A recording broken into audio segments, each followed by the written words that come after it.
Before we come to Prime Minister's questions, can I welcome in the gallery the President and the delegation of the French National Assembly, and also the knighthood to Sir Billy Boston. Anne Davies, Prime Minister's questions. Question 1, please. Mr. Speaker, can I first wish you a happy birthday for yesterday and say that we're all delighted that Sir Billy Boston, a great British sporting icon, has received his richly deserved knighthood. Long overdue, if I may say, for him, but also for rugby league. Mr. Speaker, it's Carers Week, and I know the whole House will join me in celebrating the selfless dedication of our unpaid and young carers. This weekend also marks the 8th anniversary of the Grenfell Tower fire. We will honour the 72 men, women and children who lost their lives by delivering meaningful and lasting change, a country with safe and secure homes for everyone, and where justice is done for the Grenfell community. Mr. Speaker, acting alongside our allies, we've sanctioned individuals responsible for inciting appalling settler violence and expansion. We've done that to uphold human rights and defend the prospect of a two-state solution. We will continue to support all efforts to secure a ceasefire, the release of all hostages despicably held by Hamas, and the humanitarian aid that needs to surge in. Mr. Speaker, this morning I had meetings with ministerial colleagues and others. In addition to my duties in this House, I shall have further such meetings later today. Davies. Diolch, Mr Llefarydd. My constituent, Mr Michael O'Leary, was brutally murdered 5 years ago and his body was desecrated. Working alongside the honourable members for York Outer and Montgomeryshire and Glyndŵr, I've made a number of requests to discuss his and other victims' cases with ministers and to explore introducing legislation making the desecration of a body a criminal offence. Would the Prime Minister meet with Mr O'Leary's family, along with other victims' families, including April Jones of Machynlleth and Sarah Everard and Helen McCourt, to hear why they are calling for a new criminal offence of desecrating a body to be introduced? Well, can I thank her for raising this horrific case and the other similar cases, and my thoughts, and I'm sure the thoughts of the whole House, are with Michael's family and all those affected by such vile crimes. I think we all need to listen to what they have to say. I know she's been working with the Honourable Friend for York Outer on this issue, and I pay tribute to her and all of those that are working so hard on this issue, and I'm sure the Justice Minister will be in touch at the first opportunity to take this forward, and I thank her again for raising a really important issue. Simon Offer. Thank you, Mr. Speaker. Prime Minister, in Gloucestershire, after 14 years, waiting lists for both physical and mental health are finally falling. So last week I hosted a round table with young people and heard how music and arts programmes like the fantastic Gloucestershire Music Works are transforming mental health outcomes. I also chaired a panel on comedy on prescription in South by Southwest with Lou Jackson and Jonathan Pye, utilising laughter to improve well-being and reduce waiting lists. So can I ask the Prime Minister to back our campaign in creative health and urge him to go further in reducing waiting lists for all patients? Thank you. Can I comment? He's got great expertise. He's worked for many years in the NHS as a GP, and I support the work that he's doing. Our plan for change has cut waiting lists, as he points out, by almost 5,000 in his local trust, and we're going further, including through state-of-the-art radiotherapy machines rolled out across the country, Mr. Speaker. There's one going into his constituency, more scanners going to 27 other hospital trusts, including 2 hospitals in the constituency of the Leader of the Opposition. All made possible by the decisions that we've made, and I know she'll want to stand up and welcome that. Leader of the Opposition, Kemi Bernal. Mr. Speaker, perhaps the Prime Minister knows something I don't know. There's only one hospital in my constituency. But Mr. Speaker, since... Mr. Speaker... Since Labour took office, Mr. Speaker, inflation has nearly doubled, growth has halved, and unemployment has surged. Is this what the Prime Minister meant when he tweeted that the economy is improving? Minister. Mr. Speaker, since the general election, 500,000 more people are in work. And I know she doesn't mention that. She's fixated on talking Britain down. We're investing in the future. Mr. Speaker, even in the last 2 weeks, the Strategic Defence Review, 30,000 new jobs building submarines. Yesterday, the Sizewell announcement, 10,000 new jobs. Tens of thousands of construction jobs building the social and affordable housing that was announced this morning. That's the difference that Labour makes in government. Mr. Speaker, he must be talking about a different economy. All of us in this House heard about unemployment increasing. Unemployment has increased every month since Labour took office. Last year, he said he was taking the winter fuel payment away to balance the books.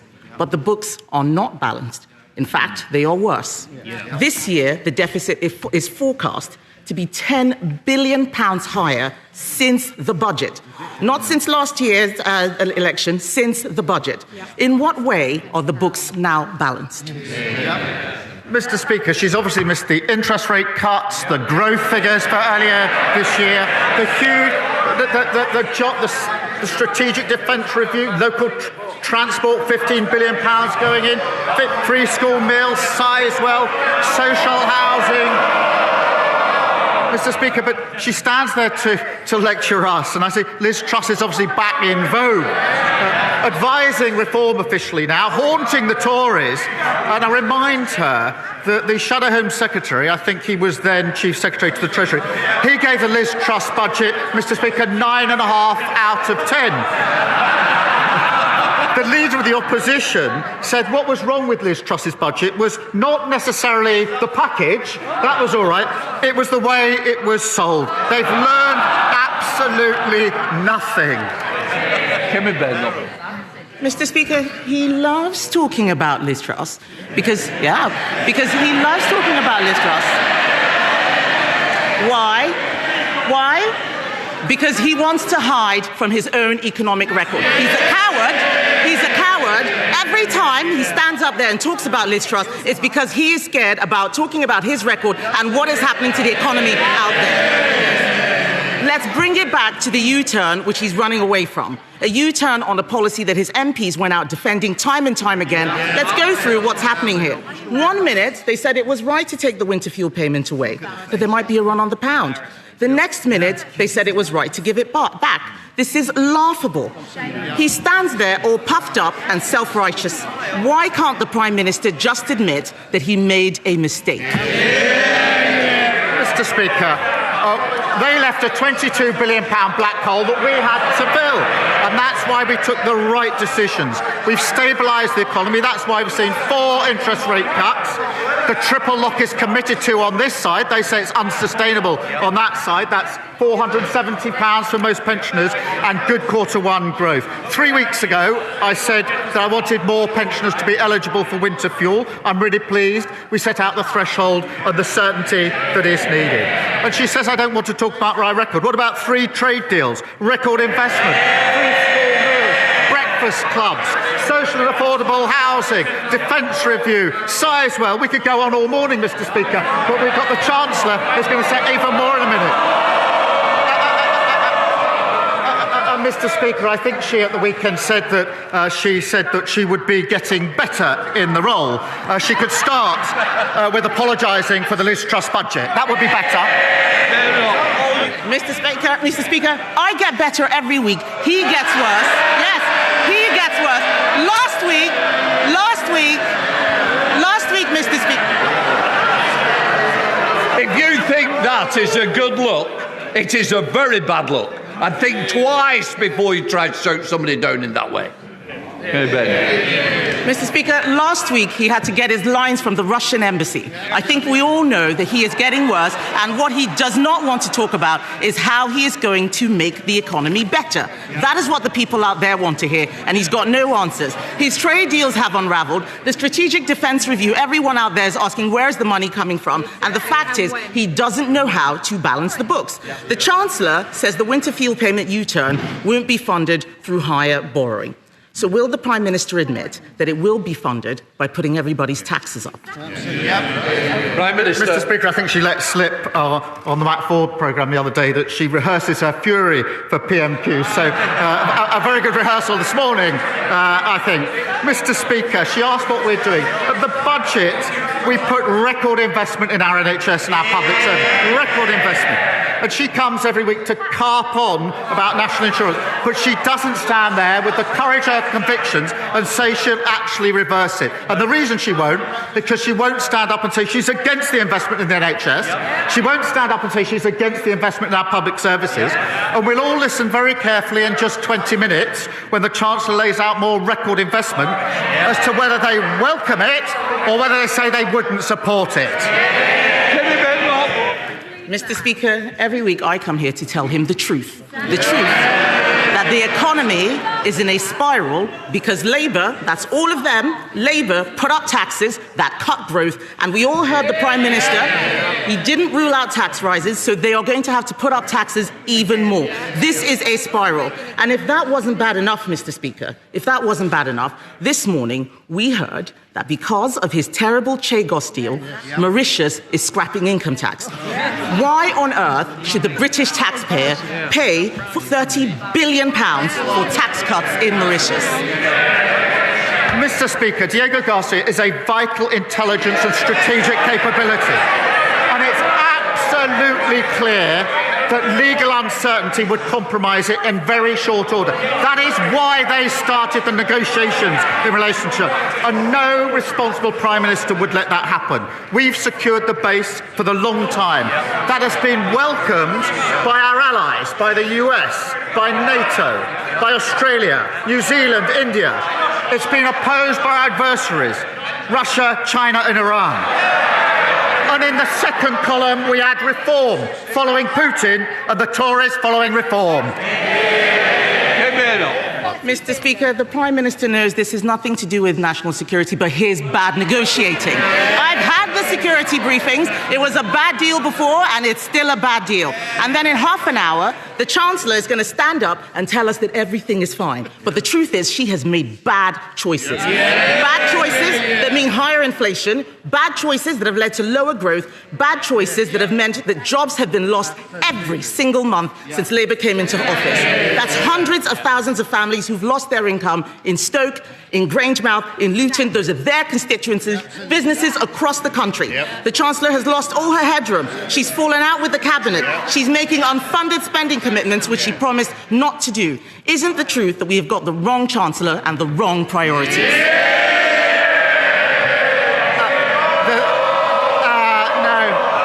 The wrong choice they made was making her leader of the opposition. Richard Bergen.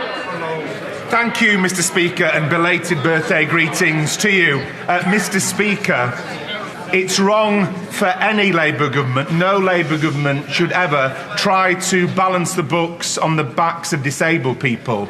Yet in just a few weeks' time, that is what the Prime Minister will ask this House to do. Many of us will not be able to go along with that because it will mean that people who need assistance to cut up their food, to wash themselves, to dress themselves and to go to the toilet will lose the PIP they currently get. That's vital support. This week, the Prime Minister changed direction on winter fuel payments. Will he do the same in relation to this and now drop these disability benefit cuts?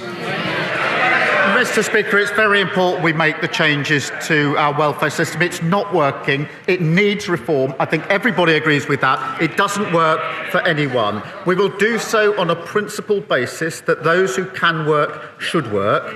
Those that want to work should be supported to do so, and that we must protect those with the most severe disabilities who will never be able to work. And we're doing that by ending reassessments and paying a new premium. Liberal Democrats, Sir Ed Davey. Thank you, Mr. Speaker. Can I join others in wishing you belated happy returns for yesterday? And can I welcome the government sanctions of ministers in the Netanyahu government, Ben-Gvir and Smotrich? The violence they've incited, the settler violence they've incited against innocent Palestinians on the West Bank is intolerable, and the government were right to act. And as it's Carers Week, Mr. Speaker, can I pay tribute to the millions of unpaid family carers across the country and recognise the challenges that they face? Mr. Speaker, the last Conservative government left our health service on its knees. We've heard reports that the NHS will get extra funding in the spending review. If it does, we will support that. But does the Prime Minister agree that no amount of money for the NHS will solve its crisis unless we also invest to fix care? So without preempting the Chancellor's statement, will the Prime Minister reassure me that both social care and family carers will get the priority they deserve in the spending review? Can I agree with him that the health crisis created by the previous government cannot be solved? They groan. That is exactly how the country feels about the last 14 years and the mess they made of everything. Yes, we do need to fix social care alongside the money that we're putting into the NHS. We're putting record amounts into the NHS. That's the right thing to do, and we're seeing the results. We promised 2 million extra appointments in the first year, of a Labour government. We've delivered 3 million, so there will be that extra funding. I would gently say to him, whilst he welcomes all the extra funding, he can't also at the same time simply say he's against any way of raising the money for the funding. There's an incompatibility there. Sir Ed Davey. Mr. Speaker, the Prime Minister knows he's got a fairer and better way of funding NHS investment, and I regret the fact that he didn't answer my question on care. But, Mr. Speaker, moving on, the Prime Minister is right to increase defence spending, and later we'll hear the difficult choices the Chancellor has had to make, partly to fund that defence expenditure. But there are £25 billion of frozen Russian assets in the UK right now, billions that could be used to stop Putin's war machine and to boost Britain's defence industry even faster. So at the G7 this weekend, will the Prime Minister try to seek an agreement to seize those frozen Russian state assets and use them to support Ukraine? Well, as he knows, that is an issue that's being considered, but it is complicated, and there are a lot of countervailing factors that need to be carefully balanced in a decision that can be made. We are talking to allies about it, but I don't want to pretend to the House that there's an easy answer on this, because there isn't. Thank you, Mr. Speaker. More jobs, cheaper bills. That was our promise on net zero.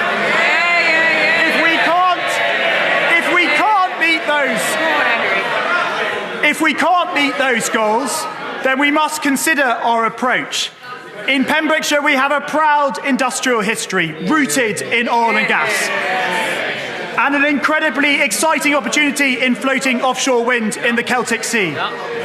So can the Prime Minister assure me that he is committed to a just transition that protects and creates jobs? Well, I thank him for raising this. I believe this government must seize the opportunities of net zero for working people, creating good skilled jobs, taking them off the roller coaster of volatile fossil fuel markets. Under past governments, Mr. Speaker, hard-working communities had their pride and their jobs ripped away, and we will never do that in relation to a transition. We've already seen £40 billion of investment in energy and renewables, and the CBI shows that 38,000 jobs in Wales are linked to clean energy. I want to see more of that. Both of them are against it. Saoirse Eastwood. Thank you, Mr. Speaker. Mr. Speaker, with your indulgence, I just want to pay tribute to the Police Service of Northern Ireland briefly for tackling public order in Northern Ireland over the last 2 nights with over 30 police officers injured. I'm sure the whole House would want to join with me in that, and also condemning the racist violence. Mr. Speaker, whether it's the cardiac scandal at the RVH in Belfast, the cervical smear scandal in the Southern Trust, the COVID-bereaved families, or the crash of Chinook Zulu Delta 576, all of which has impacted my constituents in Lagan Valley, the common thread here is that families simply wanted the truth. but they were let down by institutions at every cut and turn. Will this government urgently introduce a duty of candour bill and ensure that it reflects what the Hillsborough Law Now campaigners and families have fought so very hard for? Can I start with the important point she makes about Ballymena? And I utterly condemn the violence that we've seen overnight in Ballymena and in other parts of Northern Ireland, including against PSNI officers. It is absolutely vital that the PSNI are given the time they need to investigate the incidents concerned, rather than face mindless attacks as they seek to bring peace and order to keep people safe. And the Northern Ireland Secretary is in touch with the PSNI and the Executive, and I'm being kept updated in relation to that. In relation to the tragic cases that she raises, firstly, I thank her for raising them, and it is important that we have a legal duty of candour. We will be introducing that because, as she says, there must be the truth here based on all people being dealt with on the basis of dignity, fairness and accountability. Thank you. Yasmin Qureshi. Thank you, Mr. Speaker. In the words of the former Israeli Prime Minister, what we are witnessing in Gaza is indiscriminate, limitless, cruel and criminal killing of civilians. More than 50,000 people have been killed. Children have been shot while queuing for bread. A growing number of genocide scholars, including leading Israeli academics, believe that a genocide is taking place. Under international law, we have a duty to prevent genocide. I served on the UN mission in Kosovo. We acted to stop mass killing there. What is the difference now? Will the Prime Minister please intervene immediately to alleviate human suffering and take steps to recognise the state of Palestine? Mr. Speaker, she'll have seen the statement we made yesterday and the actions that we're taking with allies. The humanitarian situation is dreadful and distressing, and scenes that we've witnessed outside aid distribution centres are frankly heartbreaking.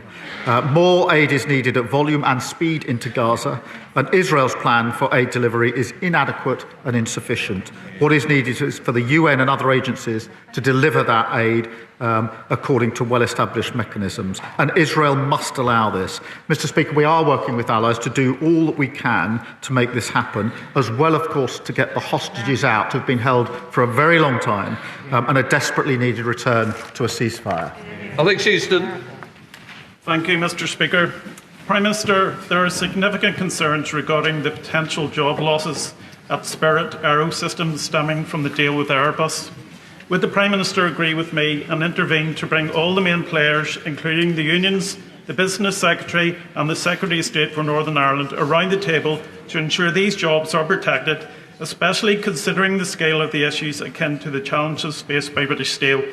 And also, there is an issue for Northern Ireland businesses with the outworkings of the Northern Ireland Protocol and the Winter Framework. Can the Prime Minister give me reassurances that he's working to resolve all those issues? Well, I'm grateful to him for raising this important case of Spirit Aerosystems in Northern Ireland. I know how important it is for the workforce. I've visited them myself on more than one occasion. Airbus's decision to expand UK operations is good news for the sector and testament to world-class manufacturing expertise, and I want to see those high-skilled jobs protected. The Northern Ireland Secretary has met Airbus, the trade unions and assembly representatives to discuss the best outcome. The Minister of Industry is continuing engagement with stakeholders, and we will do everything we can in relation to this situation. I'm grateful to him for raising it. Thank you, Mr. Speaker.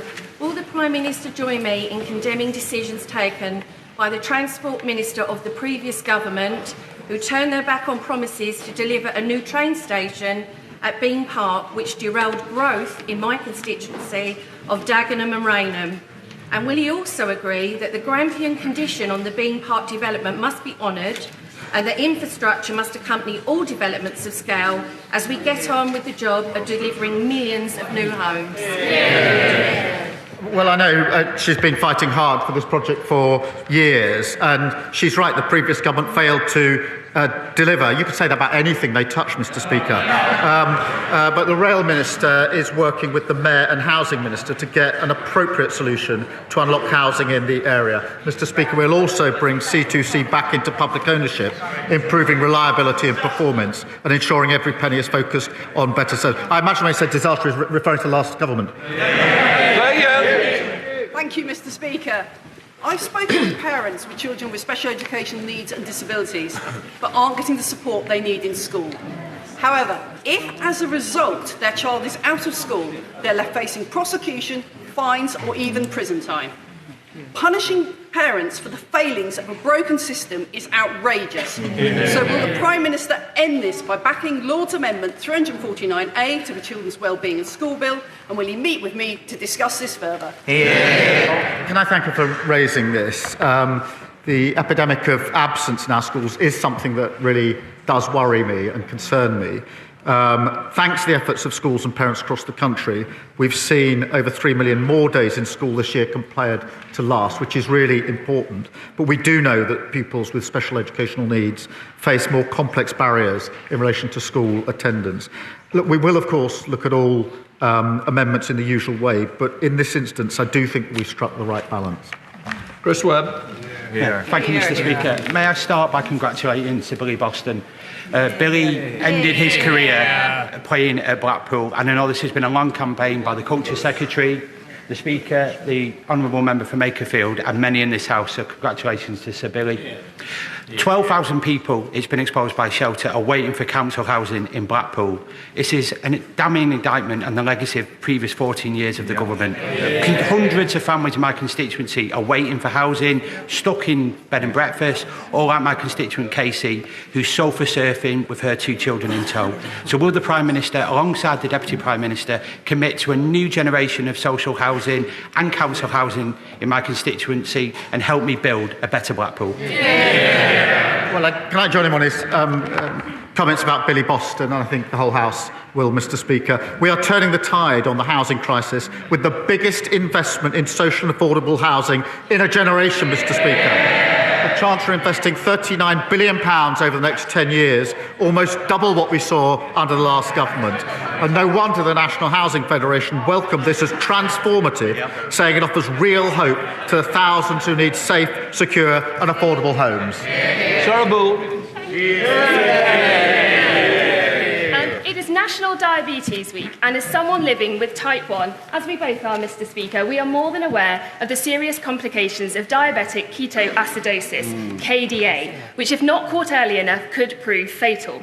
Now, 1/4 of children are diagnosed with type 1 diabetes when in KDA, and that could be avoided with early diagnosis. So will the Prime Minister commit to rolling out a national, universal screening programme, as seen in Italy, for type 1? Can I thank her for championing this really important issue? My late mother had diabetes, and so I know firsthand just what a struggle it can be and how important it is. Type 1 diabetes is not preventable, as she knows, but the sooner we can reach people, the sooner we can care for them. And we have a screening programme in the UK available to families across the country, and over 20,000 children have already taken part. It is really important that we continue to deliver that, but can I thank her for continuing to champion this and to raise her voice on this very important issue. Durham Pappy. Thank you, Mr. Speaker. It is crystal clear how social media and smartphones are harming our young people, with cyberbullying, addiction and exploitation absolutely rife. Governments elsewhere are taking bold action. I understand ministers are considering a 2-hour limit, but that's per app rather than per day. I know the Prime Minister takes this seriously, so can he update the House on what he wants to see happen and what action this government will take to protect our children? It is important that we take action to protect our children, and from July, Mr. Speaker, tough new rules will mean platforms must protect children in the UK from seeing harmful and violent content. We do need to look at other measures needed to create safer online experiences for young people, and we won't hesitate to take further steps. Speaker, concerning these statistics show that delays for cancer treatment in North Norfolk are greater than the national average. Much of this relates to the struggles that we face specifically as an older rural constituency. I was elected on a promise to get our NHS back and fighting fit after the criminal damage inflicted on it by the Conservatives. Yeah. Would the Prime Minister recognise that rural health services face acute and specific challenges? And can he give his word to the people of North Norfolk that the reforms and spending we need will come forward to address this? Yeah. Can I thank him for raising this really important issue for his constituents? I think it does impact rural areas in particular. We've set out record funding for the NHS. We have our cancer plan, and I can give him that reassurance. This is the final question, John Erie. Thank you, Mr. Speaker. The Prime Minister and members across this House would have witnessed this spectacular victory for Davy Russell in Scotland. Larkhall and Stonehouse by-election. My constituents are sick of SNP failure and they voted for change for their NHS, their schools and for Scotland. So can I ask the Prime Minister, has he seen the calls from within the SNP for John Swinney to resign? And does he agree with me that a leader who's only ever lost elections to the Labour Party should stay put? Well, can I pay tribute to her for the role that she and others played in seeing Davy Russell elected? He will be a dedicated champion for her and her constituents. And after nearly 2 decades in power, the SNP got their verdict last Thursday. Scotland wants change, and they know the SNP are completely out of ideas. That's why they want a Labour government to deliver real change. Right, that completes Prime Minister's questions.